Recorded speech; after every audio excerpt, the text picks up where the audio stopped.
Hello, स्वागत है आपका कॉमिक्स की दुनिया में। और आज हम पढ़ने वाले हैं एक भयानक कहानी जो आपके रोंगटे खड़े कर देंगी या फिर आपका खून जमा देगी। देखते हैं हत्यारी गेंद को। कहानी की शुरुआत में गांव का कुम्हार जीवन और साहूकार सेठ प्रतापचंद। कुम्हार कहता है, एक बार फिर सोच ले सेठ, मेरे बेटे नीलो का रिश्ता ठुकराकर तुम अच्छा नहीं कर रहे। सेठ कहता है, अपनी औकात मत भूल जीवन। वो कहता है, एक कुम्हार और साहूकार का संबंध कभी नहीं बन सकता। यह एक लड़की चुपके से देख रही है और सोच रही है क्या हुआ होगा। वो आगे कहता है, इससे पहले कि मेरा दिमाग खराब हो जाए, चला जा अपनी मनहूस सूरत लेकर यहाँ से। तो वो कहता है कुम्हार, जाता हूँ सेठ, जाता हूँ। आगे जैसे वो बाहर निकलता होता है सोचता है, लेकिन मैं भी देखूंगा कि तू अपनी बेटी का ब्याह कैसे करता है।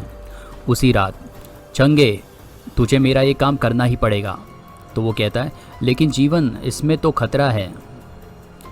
तो जीवन कहता है, मतलब वो कुम्हार कहता है, तू मेरा बचपन का यार है, देख मना करेगा तो तेरी मेरी यारी ख़त्म, समझा। तो वो कहता है, तब तो कुछ करता हूँ, तू नाराज़ मत हो। जीवन कहता है, तो चल फिर आज रात की निपटा दे काम। तो वो कहता है, पीपल के पेड़ तक जाना पड़ेगा। और फिर देख, एक बार फिर सोच ले, कहीं सेठ को तुझ पर शक न हो जाए। तो वो कहता है, तू फिक्र मत कर और अपना काम जल्दी से निपटा। दोनों कब्रिस्तान में पहुंचते हैं, पीपल के पेड़ के नीचे। वो कहता है, मैं प्रेत सिद्धि कर रहा हूँ, चुपचाप बैठे रहना और डरना बिल्कुल नहीं। तो वो कहता है, नहीं डरूंगा। और यहाँ पेड़ पर उल्लू भी है, यहाँ पे खोपड़ी रखी हुई है। अगली सुबह सेठ कहता है अपनी बीवी से, मालती ये तारा अभी तक नहीं उठी क्या। तो वो कहती है, बेटी लिए बगैर कब उठती है आपकी लाडली। जैसी माँ अंदर जाती है दरवाज़ा खोल के वो काँप जाती है। तारा, ओ तारा चल उठ, मैं तेरे लिए बेटी ला। मालती की चीख, तारा। सेठ प्रतापचंद उठे ही थे कि बदहवास सी मालती उनसे आ टकराई। तारा, वो तारा को। सेठ कहता, क्या हुआ तारा को मालती, क्या हुआ। दोनों अंदर जाते हैं। जवाब मिला तारा के रूम में पहुंचकर। वो कहता है, नहीं ये तारा को देखिए, कुछ हिचकिच कर रही है, हालत ख़राब है। वो कहता है, नहीं ओह हे भगवान, ये इसे क्या हो गया। तो वो उसकी माँ कहती है, मेरी तारा को बचाइए, कुछ कीजिए। वो कहता है, मैं अभी डॉक्टर को लेकर आता हूँ। तो उसकी बीवी कहती है, मेरी बच्ची। फिर डॉक्टर आता है, जांच करता है, कहता है, मैंने जांच कर ली है, लेकिन मेरी समझ में नहीं आ रहा कि अचानक तारा बेहद तेज़ी के साथ उठी और एक झापड़ उसके पिता को लगा देती है। तड़ाक। ओह मुझे डॉक्टर से ठीक कराएगा। तारा कहती है, कान खोल कर सुन ले, अब तू मुझे नहीं भगा सकता। मैं यही रहूंगा तेरी बेटी के अंदर। और वो हंसता है। तभी डॉक्टर भागते हुए कहता है, मुझे माफ़ करो, मैं इंसानों का इलाज कर सकता हूँ, पर इस पर तो किसी की छाया पड़ गई है। दोनों बात करते हैं पंडित से शीघ्र ही। मालती, ये पंडित रघुश्री है, तारा का इलाज करेंगे। मालती कहती है, ओह। वो अंदर चलते हैं। पंडित कहता है, इस वक्त तारा कहाँ है। तो मालती कहती है, अपने कमरे में, पर इस समय वह ठीक है और कॉमिक्स पढ़ रही है। पंडित उसको दूर से देखता है, कहता है, बस मैं जो देखना चाहता था देख लिया। आपकी बच्ची पर प्रेत का कब्जा है, मैं इसे दूर कर दूंगा। तो आगे कहता है, आप किसी इंसानी मुखौटे का इंतज़ाम कीजिए, ध्यान रहे मुखौटा सिर की शक्ल का हो और साथ में ये कुछ सामान। पंडित ने लिस्ट सेठ प्रतापचंद को पकड़ा दी। सेठ प्रतापचंद चल पड़ा खरीदने के लिए। सेठ सोचता है, गांव में यही एक फनकार है जो किसी भी तरह का मुखौटा बना सकता है। वो बना रहा है कुछ मुखौटे, यहाँ पे भयानक मुखौटे लटके हुए हैं। वो कहता है, सलाम करीम भाई। करीम भाई कहता, अरे सेठ साहब आप आइए आइए, तशरीफ़ रखिए। आगे वो कहता है, कहिए ये गरीब आपकी क्या सेवा कर सकता है। सेठ ने करीम को बात समझा दी। सारी बात सुनने के बाद, ओ अल्लाह उस पर रहम करे, उसे लंबी उम्र दराज करे। तो वो कहता है अब तो उसी का सहारा है करीम भाई। वो एक भयानक गेंद निकालता है, देखिए कितनी भयानक है, और उसे देता है सेठ को। आप बड़े मौके पर आए हैं सेठ साहब, ये आज पहला ही नमूना तैयार किया है मैंने। सेठ कहता है ये तो कोई गेंद लगती है जैसे फुटबॉल। हाँ हाँ, आपको ऐसा ही मुखौटा चाहिए था ना। सेठ निकल जाता है गेंद खरीद कर और सोचता है रास्ते में, उफ कितना डरावना मुखौटा है, लेकिन शायद पंडित का काम इससे बन जाएगा। मुझे कौन सा इसे ड्राइंग रूम में सजाना है। चलता है वो आगे। यहाँ कब्रिस्तान में पंडित पीपल के पेड़ के नीचे बैठा है, साथ में मालती, उसकी माँ और सेठ जी हैं। उसी रात सुनसान जगह पर पंडित कहते हैं चला जा, छोड़ दे इस बालिका को वरना तुझे भस्म कर दूंगा। वो कहती हाँ, तो कुछ भी कर ले पंडित, पर मैं इसे नहीं छोड़ूंगा। आगे वो पंडित, तू ऐसे नहीं मानेगा, अब मैं तुझे इस मुखौटे में कैद कर दूंगा। नहीं। अचानक तारा बेहोश होकर लुढ़क गई। पंडित कहता है अब तो फिर कभी ऐसी हरकत करने के लिए स्वतंत्र नहीं रहेगा। हा हा हा। गेंद उछलने लगी। नहीं, मुझे कैद मत करो, मुझे छोड़ दो। पंडित कहता है पहले मेरे सवालों का जवाब दे। वो पूछता है तुझे तारा पर किसने छोड़ा। गेंद कहती है गांव के कुमार जीवन के कहने पर झंगा ने। सेठ कहता है ओ जीवन, तो उसने सताया मेरी बच्ची को, कमीना नीच। आगे पंडित कहता है ठीक है, अब जब तक ये मुखौटा गेंद सही सलामत है तू यही रहेगा, उसके बाद तू प्रेत योनि को मुक्त हो जाएगा, प्रेत योनि से मुक्त हो जाएगा। वो मुखौटा कहता है भयानक, नहीं ऐसा अनर्थ मत करो। आगे पंडित कहता है सेठ जी, इसे फौरन ही कहीं दूर जमीन में दफन करना आवश्यक है, अन्यथा ये प्रेत गेंद जहाँ भी जाएगी तबाही मचा देंगी। यहाँ मालती को उसकी माँ संभालती है। मेरी बच्ची। पंडित वो गेंद लेता है और निकल पड़ता है उसे दफनाने के लिए, लेकिन रास्ते में वो सोचता है अगर इस प्रेत गेंद को दफन कर दिया तो फिर उस कुत्ते जीवन को सबक कैसे मिलेगा। पंडित की बात वो मानता नहीं है। प्रेत गेंद लेकर सेठ प्रतापचंद पहुंच गया कुम्हार जीवन के घर के पिछवाड़े, और पेड़ पर वो फेंक देता है उस गेंद को और सोचता है बोर होने वाली है, जल्दी से इसे उस पेड़ पर उछाल देता हूँ। पेड़ पर अटकी वह किसी को नहीं दिखेंगी। दिन इसी प्रकार गुजर गया। रात्रि को गेंद पेड़ से नीचे गिर पड़ी और ठक ठक। तभी जीवन की आँख खुल गई। जीवन कहता है कौन है। ठक। कौन सोच रहा है जीवन कौन है। जैसे जीवन दरवाज़ा खोलता है, यहाँ तो कोई नहीं है। 2 बार दरवाज़ा किसने खटखटाया। मैंने। कौन। मैं वही हूँ जिसने चंगा ने सेठ प्रतापचंद की बेटी तारा के ऊपर छोड़ दिया था। सेठ ने उपाय कर लिया और मेरी यह गद बन गई, जिसका जिम्मेदार तू भी है जीवन। मैं तुझे तेरे बेटे सहित खत्म कर दूंगा। प्रेत गेंद बला की सी तेजी के साथ उछलकर जीवन से टकराई और जीवन से टकरा गई। जोर से जीवन चिल्लाया, आ बचाओ आ। बापू की चीख। क्या हुआ बापू को। उसका लड़का बाहर जाता है। बचाओ नीलो, बचाओ मुझे इस बला से। नीलो देखता रहता, उप ये क्या बला है। और वो गेंद जीवन की तरफ बढ़ती है, उसके मुंह को अपने मुंह में दबा देती है। साक। नीलो।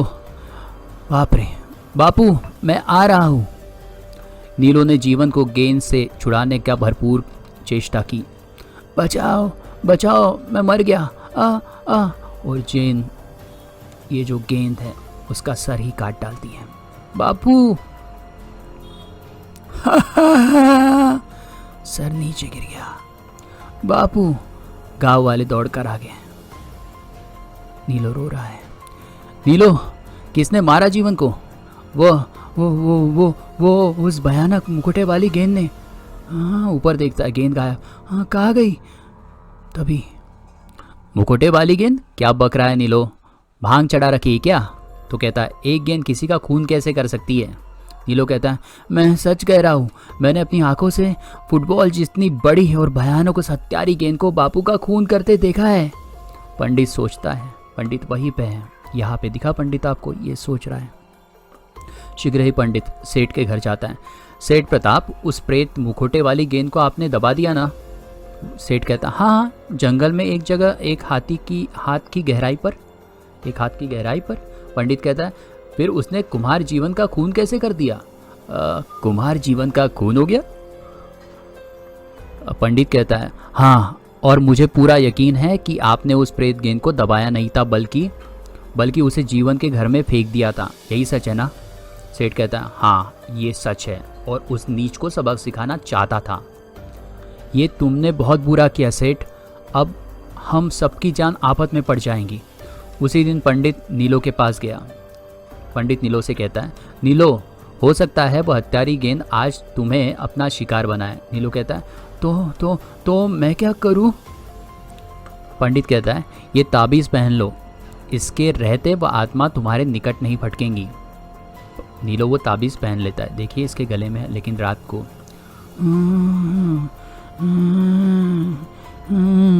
आवाज़ें आती हैं। नीलो उठ जाता है, ये तो किसी के रोने की आवाज़ है। एक आवाज़ गूंजी, नीलो नीलो। नीलो उठता है, कौन? बापू, ये तो आपकी आवाज़ है, मगर वो तो। फोटो से आवाज़ आ रही है। पसीने में डूबे नीलो की निगाहें तस्वीर पर अटक गई। नीलो, मरने के बाद मेरी आत्मा भटक रही है, मैं आपकी मुक्ति के लिए क्या करूं बापू? वो कहता है अपने गले में पड़ा वो ताबीज़ आज रात के लिए मेरी इस तस्वीर पर डाल दे बेटा। नीलो सोचता है ओह, लेकिन पंडित जी ने कहा था कि नहीं, बापू की मुक्ति के लिए मैं वैसा ही करूँगा जैसे बापू की आवाज़ ने कहा। नीलो ने ताबीज़ तस्वीर पर डाल दिया। तभी कौन? नहीं, और वो गेंद नीलो से आ टकराई। हत्यारी गेंद के हाथ से चिपक गई। ये देखिए कितना भयानक, उसका हाथ ही खा जाएंगी ये। उसका हाथ काट डाला उस गेंद ने, भयानक हत्यारी गेंद नीलो का हाथ चबा गई। नीलो चीखता हुआ दरवाजे पर झपटा, बचाओ बचाओ। थक गया नीलो, लेकिन दरवाज़ा खोलते ही फिर से गेंद बाहर आ गई। नहीं,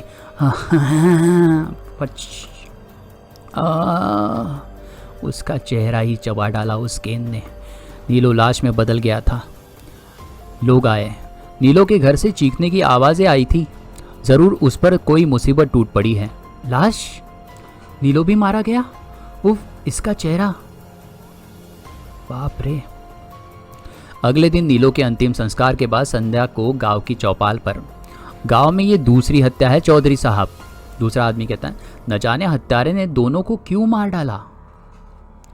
तभी नीलो कह रहा था उसने फुटबॉल जितनी बड़ी और भयानक गेंद देखी थी जिसने जीवन का कत्ल किया। आगे वो पंडित कहते हैं लेकिन ऐसी गेंद आई कहाँ से? दूसरा व्यक्ति कहता है ज़रूर किसी ने प्रेत मारक सिद्धि के बल का दुरुपयोग किया है। कहीं करीम मियाँ ने भी तो वो भयानक गेंद नहीं बनाई? हो सकता है वही इस प्रकार के मुखौटे तैयार करता है। चलो उसी से चलकर पूछते हैं। उधर करीम के यहाँ पहले ही गेंद जो है पेड़ पर बैठी थी और इनकी बातें सुन रही थी, और लोगों के पहुँचने से पहले ही गेंद करीम के पास पहुँच जाती है। उधर करीम, अरे ये मुखौटा गेंद यहाँ कैसे आ गई? इसे तो मैंने सेठ साहब को। तभी उस गेंद की आंखों से किरणें निकलती है और वहाँ पे जो चमगादड़ का मुखौटा होता है उसकी आंखों में चली जाती है।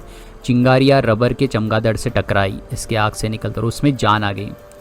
कुछ सोचते हुए करीम की आंखें भय से फट पड़ी। तभी ची ची चमगादड़ चींची आता हुआ करीम पर झपटा।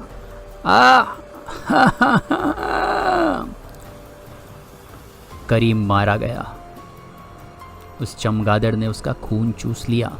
जब गांव वाले वहां पहुंचे, करीम का भी खून हो गया। ये इसके चेहरे पर रबर का चमगादड़ चिपका हुआ है। ओह, ये तो बुरी तरह से चिपका हुआ है। वो चमगादड़ खींच के निकाला खून। बाप रे, कितना भयानक। किसी ने उसे खींचा और दूर फेंक दिया। रबर का चमगादड़ करीम का खून पी गया। रबर का चमगादड़ खून कैसे पी सकता है? तभी लोग बाहर बात करते हैं। गांव में प्रेत मुसीबत टूट पड़ी लगती है। चौधरी साहब, ये 3 हत्याएं उसी का परिणाम है। दूसरा आदमी कहता है, अभी न जाने कितने खून और होंगे। और एक आदमी कहता है, शायद किसी गांव वाले ने किसी आत्मा को सताया है, वो आत्मा अब बदला ले रही है। तो वो सोचता है जिसने जादू टोना किया था वो। भीड़ में खड़े छंगा, हाँ छंगा ही तो था। छंगा के होश खराब हो गए। छंगा सोचता है, जीवन और नीलो का कत्ल पहले हुआ, कहीं ये वही आत्मा तो नहीं जिससे मैंने सेठ की बेटी तारा पर छोड़ दिया था। बाप रे। छंगा, वो आदमी चौधरी साहब पूछता है छंगा से, छंगे तू भी तंत्र विद्या साधता है, तू कोई उपाय नहीं कर सकता क्या रे? छंगा कहता मैं नहीं, इस तरह कैदी बनाई आत्मा को मैं सिद्ध नहीं कर सकता। आगे वो कहता है, चौधरी कहता है, कैदी बनाई आत्मा क्या मतलब? तुझे कैसे पता कि उस आत्मा को कैदी बनाया गया है? तो वो कहता है, मुखोटा गेंद के बारे में सुनकर। वैसे ही हाँ। आगे वो कहता है, इस प्रेत को केवल पंडित रघुश्री सिद्ध कर सकते हैं। वो लोग कहते हैं, पंडित रघुश्री? पंडित कहता है, चौधरी साहब, इस प्रेत को नष्ट करने का एक ही उपाय है और वह बहुत मुश्किल है। वो चौधरी कहता है, अरे पंडित जी आप, और यह आप क्या कह रहे हैं? पंडित कहता है, ठीक कह रहा हूँ, जब तक उस गेंद के टुकड़े टुकड़े नहीं हो जाते वह हत्यारी बनी रहेंगी। आगे वो कहता है, और अपने सभी दुश्मनों को एक एक कर समाप्त करेंगे। क्यों चंगा? चंगा कहता है, हाँ। उसी रात चंगा कब्रिस्तान जाता है। अपनी जान उस प्रेत से बचाने के लिए मुझे उससे भी बड़े प्रेत की सिद्धि करनी पड़ेगी। और वो कब्रिस्तान में सिद्धि करने के लिए स्टार्ट करता है। चंगा एक पेड़ के नीचे बैठ गया। झोले में से उसने निकाला एक पिंजरा। उस उल्लू का खून कराएगा प्रेत सिद्धि, ऐसा वो कहता है। तभी ये झोले में क्या हिल रहा है? उसका झोला हिलने लगा। उसने झोले में हाथ डाला। हाथ बाहर निकलते उसके शरीर ने ढेरों पसीना छोड़ दिया। नहीं। और वो गेंद उस पर अटैक करती है, उस पर हमला करती है, उसे मारती है, उसके पेट पर मारती है। और आखिर में एक खंजर, एक लकड़ी का टुकड़ा कहीं से आता है और छंगा की तरफ बढ़ने लगता है। छंगा चिल्लाता है, बचाओ, लेकिन वो बचता नहीं है। वो टुकड़ा उसके पेट में घुस जाता है और वो मर जाता है।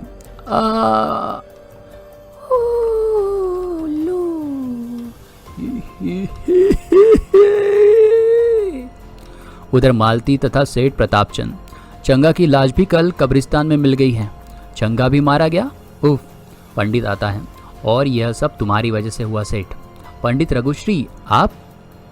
आगे, अगर आपने उस मुखौटा प्रेत गेंद को दफना दिया होता तो आज एक साथ इतनी हत्याएं नहीं हुई होती। पंडित के वो चौधरी कहता है, साहब कहते हैं, अब जो होना था हो गया, लेकिन अब क्या करें? कहीं वह हत्यारी गेंद यहाँ। घबराओ नहीं। पंडित कहता है, घबराओ नहीं, मैं इसीलिए यहाँ आया हूँ, आओ मेरे साथ।